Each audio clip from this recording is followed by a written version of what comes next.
Matthew Sluka just shook up college football when he decided to redshirt after going 3-0, having transferred in and been promised things that were not delivered regarding his NIL. So he says, you know what?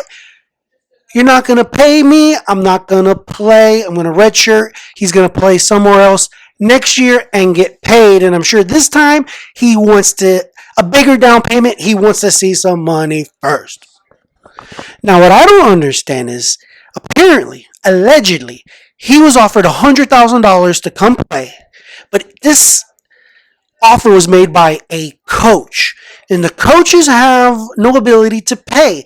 The coaches do, but are not supposed to, I believe, communicate with the collectives, the boosters who actually collect the money, who have the money, who can actually pay the player. Now, Matthew shows up, enrolls, wins the starting job. He's only given $3,000. He starts, he's winning. He's like, hey, where's the rest of my money?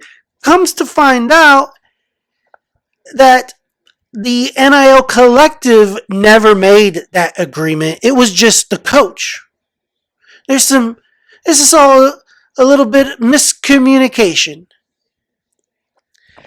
Now, the head of the collective, who I don't know his name, I'm going to put it up here. He's come out and basically said, yeah, we did not agree to this. We're not going to pay that. And I do not, this is going to show how cheap these people are, how in my opinion, they try to screw him thinking he wouldn't do this, and they weren't going to pay him.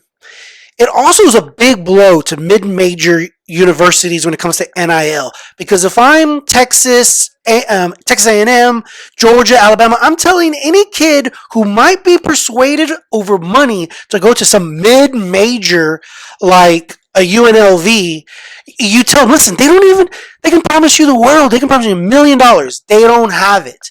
They're going to screw you, just like they did Matthew Sluka. You're going to get Sluka'd. All right? So then this leader of this so-called collective, you're telling me he couldn't collect? He couldn't make some phone calls and say, hey guys, we're 3-0. We're having a great season. We just beat 2 Power 5 teams.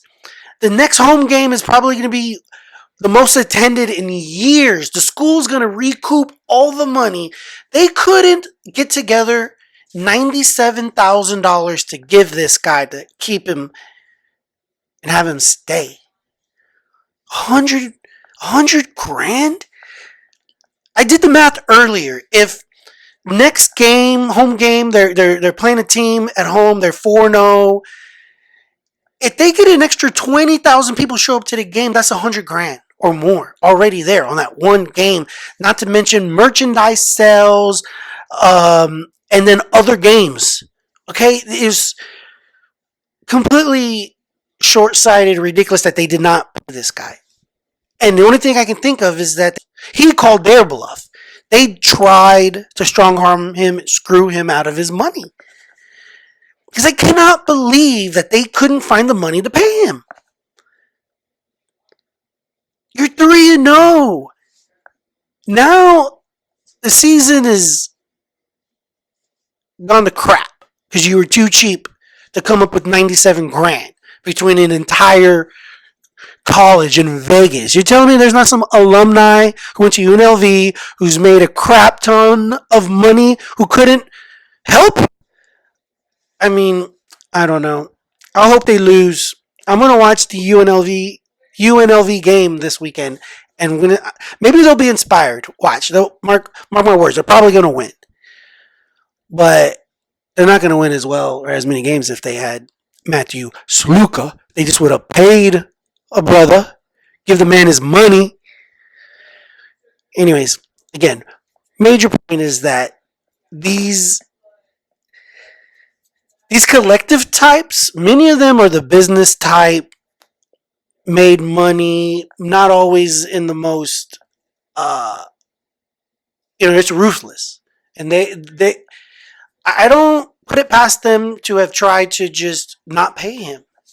and know that he's in this little bind that they don't have to, and then see what he does. Well, he left. So, hope it was worth it, UNLV boosters, cheapskates. Until the next time, stay tuned. Jamin's Daily. The best is yet to come.